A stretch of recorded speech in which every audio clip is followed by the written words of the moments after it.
تعلیمات دیکھیں قرآن مجید کی. قرآن سے ہم پوچھتے ہیں کہ زنا لیگل ہے یا انلیگل؟ قرآن کہتا ہے لا تقربوا الزنا، زنا کے قریب بھی مت پھٹکو، انہ کان فاحشۃ، یہ بہت بڑی بے حیائی ہے، وساء سبیلا، اور اپنی خواہش کو پورا کرنے کا انتہائی بدترین راستہ ہے. کیوں بدترین راستہ ہے؟ اللہ نے اس کا بھی جواب دیا قرآن کریم میں، هو الذی خلق من الماء بشرا، اللہ نے انسان کو پانی سے پیدا کیا، لیکن جانوروں کی طرح پیدا نہیں کیا کہ جب وہ دنیا میں آیا تو نہ ننیال ہے نہ ددیال ہے. یہ تو گدھے گھوڑوں کے ساتھ ہوتا ہے. تم انسان ہو، فجعلہ نسبا وصہرا، تمہیں نسب ددیال ننیال دے دیا، اور بلوغت کے بعد ایک اور خاندان دیا جس کو سسرال کہا جاتا ہے، صہرا، مصاہرہ. یہ دو خاندانوں میں پیدا ہوتا ہے. یہ خاندان زنا سے وجود میں نہیں آتے، گرل فرینڈ بوائے فرینڈ سے وجود میں نہیں آتے، یہ بیوی سے وجود میں آتے ہیں، شوہر سے وجود میں آتے ہیں. اس لیے اللہ نے کہہ دیا زنا کے جو نتائج ہیں انتہائی بدترین نتائج ہیں، اس لیے لا تقربوا الزنا، تم زنا کے قریب بھی مت پھٹکو. اب اللہ جب قانون سازی کرتا ہے اس کا کوئی مفاد نہیں ہے، اس کو کوئی اس سے دلچسپی نہیں ہے کہ میں کسی کام کو لیگل کروں گا تو میرا کیا فائدہ، انلیگل کروں گا تو میرا کیا نقصان.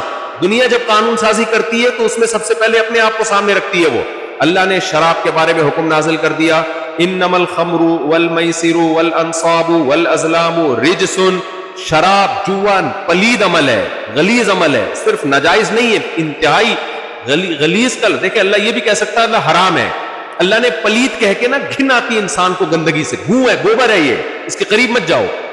تو اللہ نے واضح لفظوں میں 1400 سال پہلے یہ حکام نازل کیے. 1400 سال پہلے اللہ نے بتا دیا دنیا میں دو طرح کے لوگ ہیں، کچھ رشتہ داری توڑنے والے، کچھ رشتہ داری جوڑنے والے. توڑنے والے اللہ کو پسند نہیں ہے، جوڑنے والے اللہ کو پسند ہے. قرآن میں کتنے اہتمام سے اللہ نے رشتوں کا نام لیا، وبنات عمک وبنات عماتک لیس علیکم جناح ان تدخلوا من بیوتکم او بیوت آبائکم او بیوت امہاتکم او بیوت اعمامکم او بیوت عماتکم او بیوت اخوالکم او بیوت خالاتکم. ایک ایک رشتے کا نام اللہ کہتا ہے تمہارے ہم میں کوئی حرج نہیں ہے، تم اپنے باپ کے گھر سے کھانا کھاؤ، ماں کے گھر جاؤ، پھپھی کے گھر جاؤ، اور چاچو کے گھر جاؤ، اور خالہ کے گھر جاؤ، اور ماموں کے گھر جاؤ. بھئی اللہ کہہ سکتا اپنے ریلیٹیوز کے گھر جا سکتے ہو، لیکن ایک ایک رشتے کا اللہ نے نام لیا، یہ بتانے کے لیے کہ اسلام فیملی کو ویلیو دیتا ہے. تو فیملی والا آدمی اللہ کی نظر میں محبوب ہے، پسندیدہ ہے. گرل فرینڈ بوائے فرینڈ سے فیملیاں وجود میں نہیں آتی. تو ہمارے رب نے اس سسٹم کو حرام قرار دے دیا. بتاؤ یہ خدائی تعلیمات کے علاوہ کسی اور کی تعلیمات ہو سکتی ہے ایسی؟ اس لیے میرے اور آپ کے پاس اچھائی اور برائی کو سمجھنے کے لیے اللہ سے سمجھنے کے علاوہ میرے اور آپ کے پاس کوئی آپشن نہیں ہے. اسی سٹائل میں انگلش میں بیان کرنا ہے آپ نے، سٹائل نہیں خراب ہونا چاہیے. پھر مزہ نہیں آئے، رپورٹ نہیں پیش کرنی ہے. Is that we get the divine scripture from the Creator, God, Allah subhanahu wa ta'ala. You mentioned that when we speak about the divine books that are present, the divine books cannot speak about, in opposite of shirk, cannot speak about that thing that someone will make or build themselves, that God will talk about that they should worship. No, it has to be divine. Therefore, any other scripture that speaks about building a ma'bud or building something that does not have a criteria. Another thing that we mentioned is the book that will contradict itself. The books that will contradict itself. So therefore, the only kitab, only divine book that we recognize that is there, that has not changed, and it speaks about Tawheed, is the Quran al-Kareem. That from the time it was revealed to Prophet ﷺ until this day, it never changed. 1400 years ago, it is how it was in the Prophet ﷺ. Now in this kitab, the Quran, the divine, the guidance for making sure that this mankind can make a selection of good and bad and will become a good person, is Allah subhanahu wa ta'ala has no benefit in providing those details. This is, I gave an example of alcohol.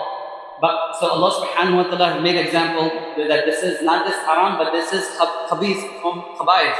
That you have to have hatred towards this, because this is something that will benefit us as human beings. Another example was given regarding zina, that fornication and the adultery, that Allah says don't even come close to it. So this is something that is not benefiting Allah subhanahu wa ta'ala. The rules and regulations in the Quran that is for mankind, for the benefit of the mankind, it does not benefit, say after me, it does not benefit Allah. I'm trying to listen to this style. So it does not benefit Allah subhanahu wa for our benefit. Right? The third example that Mufti Sahib gave is that any other aspect in the Quran that is mentioned, it's for our benefit, and hence this is the guidance that Allah has kept for us, and no other kitab, there is no other guidance that has came down that would provide this. So we have to, my dear brothers and sisters, accept this as a divine command from Allah subhanahu wa ta'ala that will benefit us and will provide us the criteria of being good, and also provides the criteria of being bad, so that we can make the right choices. تو یہ جو میں نے قرآن کی آیت پڑھی ہے نا، یہی ہے فَأَمَّا مَنْ طَغَى وَآثَرَ الْحَيَاةَ الدُّنْيَا فَإِنَّ الْجَحِيمَ هِيَ الْمَأْوَىٰ۔ اللہ کہتا ہے کہ میری نظر میں برا وہ ہے کہ جب دنیا اور آخرت کا ٹکراؤ ہو، کچھ خواہشات ہماری ایسی ہیں جو حلال ہیں،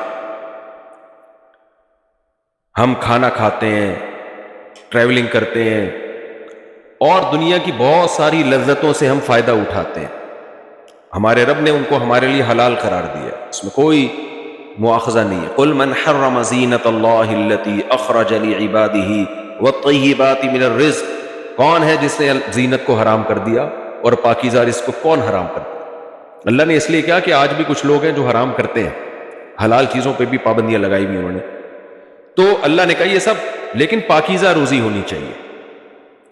لیکن کچھ چیزیں ایسی ہیں کہ اگر ہم ان اپنی خواہشات کی طرف جاتے ہیں تو اس میں آخرت میں اللہ کہتا ہے تم اپنا نقصان کر رہے ہو۔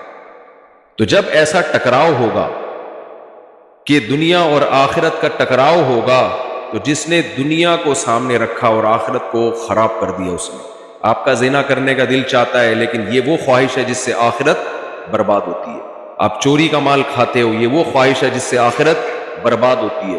آپ شراب پیتے ہو، آپ کی خواہش پوری ہو رہی ہے، لیکن وہ خواہش ہے جس سے آخرت خراب ہو رہی ہے۔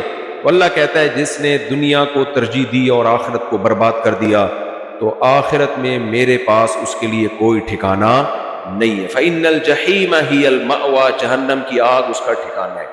وَأَمَّا مَنْ خَافَ مَقَامَ رَبِّهِ وَنَهَى النَّفْسَ عَنِ الْهَوَىٰ، اور جو اپنے رب کے سامنے کھڑے ہونے سے ڈر گیا، اس کو احساس ہوا کہ جو کچھ میں کر رہا ہوں کل اللہ کے سامنے مجھے اس کا حساب دینا ہے، اور کتنا خوف پیدا ہوا اس کے اندر۔ وَنَهَى النَّفْسَ عَنِ الْهَوَىٰ، الف لام عہد کا ہے یہاں پہ، بری خواہشات سے اپنے آپ کو روک لیا اس نے، خواہشات سے نہیں بلکہ کس سے؟ بری خواہشات سے۔ الہوا مخصوص قسم کی خواہشات، وہ بری کا مطلب کون سی بری؟ جس کو خدا نے برا کہا ہے۔ ہو سکتا ہے انسان اس کو برا نہ کہتے ہوں، لیکن اللہ نے اس کو کیا کہا ہے؟ برائی کہا ہے۔ جس نے اپنے آپ کو ان بری خواہشات سے روک لیا، فَإِنَّ الْجَنَّةَ هِيَ الْمَأْوَىٰ، اللہ کہتے ہیں میں ایک دن آئے گا مردوں کو دوبارہ زندہ کروں گا، حساب و کتاب کروں گا۔ تو ایسے لوگ جنہوں نے برائی سے اپنے آپ کو روک لیا، تو ان کا ٹھکانہ میرے پاس کیا ہے؟ تمام خواہشات ان کی پوری ہوں گی، اور جس جگہ پوری ہوں گی اس کا نام بھی اللہ نے کیا رکھا ہے؟ جنت۔ اللہ تعالیٰ نے جنت رکھی ہے میرے بھائی ہر خواہش کے پوری ہونے کی جگہ۔ امریکہ کو، میری لینڈ کو نہیں بنایا دنیا کی ہر خواہش، یہاں آپ کو اپنی خواہشات پہ کنٹرول کرنا پڑے گا۔ یہ نہیں ہے کہ آپ امریکہ آ گئے اور آپ ایک خوبصورت سٹی میں ہیں تو اب آپ کے لیے سب کچھ، وہ کل کسی نے بتایا کہ پاکستان سے کوئی صاحب آئے یہاں ملنے کے لیے، یہاں جب آئے ہیں امریکہ آئے، ان کا ایک خیال تھا میں امریکہ جا رہا ہوں، یہ ہوگا وہ جو ایک امریکہ کا ایک تصور ہے ہمارے دماغوں میں، پاکستانیوں کے اور انڈین کے دماغ میں۔ تو جب یہاں آئے تو اتفاق سے جن کے یہاں ٹھہرے وہ سب تبلیغی جماعت سے ان کا تعلق، بچیوں کا سب کا اسکارف تھا، نماز کے ٹائم پہ نمازیں بھی، سردیوں میں نمازیں بھی، ابھی تو گرمیاں ہیں لیکن سردیوں میں ٹھک ٹھک نمازیں بھی جلدی ہوتی ہیں۔ تو انہوں نے کہا یار میں عمرے پہ ہی چلے جاتا زیادہ اچھا تھا، میں تو امریکہ آیا تھا، بڑے خواب دیکھے تھے، یہ تو میں ایسی جگہ آ گیا ہوں جس سے بہتر تھا میں کیا کرنے چلا جاتا، عمرہ کرنے۔ تو بھائی خواہشات پاکستان میں بھی حرام ہیں، ناجائز خواہشات، وہ انڈیا میں بھی حرام ہے، بنگلہ دیش میں بھی حرام ہے، افغانستان میں بھی حرام ہے، پاکستان میں بھی کیا ہے؟ حرام ہے، اور امریکہ میں میری لینڈ میں بھی کیا ہے؟ وہ حرام، کیونکہ یہ زمین کس کی ہے؟ اللہ کی۔ تو آپ کو ناجائز خواہشات کو پورا کرنے کی اجازت نہیں ہے، اس کے بارے میں قیامت میں اللہ سے سوال ہوگا۔ اور یاد رکھو ہم شراب کو، زنا کو، جوئے کو تو حرام سمجھتے ہیں، لیکن ایک جرم ہم کر رہے ہوتے ہیں، جس اسٹیٹ میں آپ رہتے ہیں اس اسٹیٹ کے قوانین کو توڑنا اور اسٹیٹ کے ساتھ بے وفائی کرنا، پورے بینیفٹس اسٹیٹ سے لینا، اور جب اسٹیٹ کے حق ادا کرنے کی باری آئے، ٹیکس دینے کی باری آئے تو اس میں ڈنڈی مارنا، کیا یہ غیرت مند لوگوں کا کام ہو سکتا ہے؟ یوسف علیہ السلام جب مصر میں تھے تو غیر مسلم اسٹیٹ تھی. یوسف علیہ السلام سے خواب کی تعبیر پوچھی گئی, آپ نے خواب کی تعبیر بھی بتائی اور یہ بھی بتایا کہ 7 سال جب قحط پڑے گا تو اگلے 7 سال کے لیے کیسے آپ نے مصر کی اکانومی کو مضبوط کرنا ہے, تاکہ جب قحط پڑے تو اس میں ہم کیسے 7 سال اسٹور کر سکیں. تو مصر ایک غیر مسلم اسٹیٹ تھا, اس کی ریاست کو یوسف علیہ السلام نے تباہ ہونے سے بھی بچایا, اور وہاں ایک اچھے اس طرح سے یوسف علیہ السلام وہاں رہے ہیں کہ لوگوں نے آپ ہی کو پھر اپنا بادشاہ بنایا ہے. تو ہمارے پاس قرآن میں مسلم اسٹیٹ میں کیسے رہنا ہے اس کے حکامات بھی ہیں, غیر مسلم اسٹیٹ میں کیسے رہنا ہے اس کے حکامات بھی ہیں.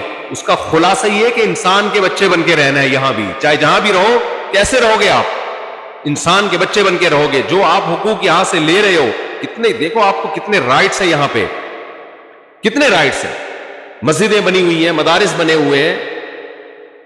اب یہ نہیں ہے کہ آپ نے یہاں کوئی ایسا کام کرنا شروع کر دینا ہے جس سے اسٹیٹ کے لیے آپ خطرہ بننا شروع ہو جائیں. اگر کوئی زیادتی ظلم ہو رہا ہے آپ کے اوپر, کوئی مسئلہ ہے, تو اس کا بھی ایک قانونی طریقہ ہے, آپ وہ قانونی طریقے کو فالو کریں. میں نے یہاں بہت سے لوگوں سے ملا, انہوں نے بتایا کہ یہ ہمارے مسائل تھے, ہم نے پراپر وے میں کام کیا, یہ مسئلہ ہمارا حل ہو گیا. اس طریقے سے بھی کام ہو سکتا ہے. کوئی بھی ایسے شدت پسند عناصر جو یہاں آ کے آپ میں توڑ پیدا کرنے کی کوشش کریں یا آپ کے لیے کوئی ایسے مسائل کھڑا کر دیں کہ یہاں کی گورنمنٹ پھر آپ کے خلاف ہو جائے اور پھر آپ کے مساجد اور مدارس پہ پابندیاں لگنا شروع ہو جائے, ایسے کام سے آپ نے بہت دور بھاگنا ہے. کیونکہ یہ صرف یہاں کا لا کا نہیں ہے, یہ کس کا حکم ہے؟ اللہ کا حکم ہے.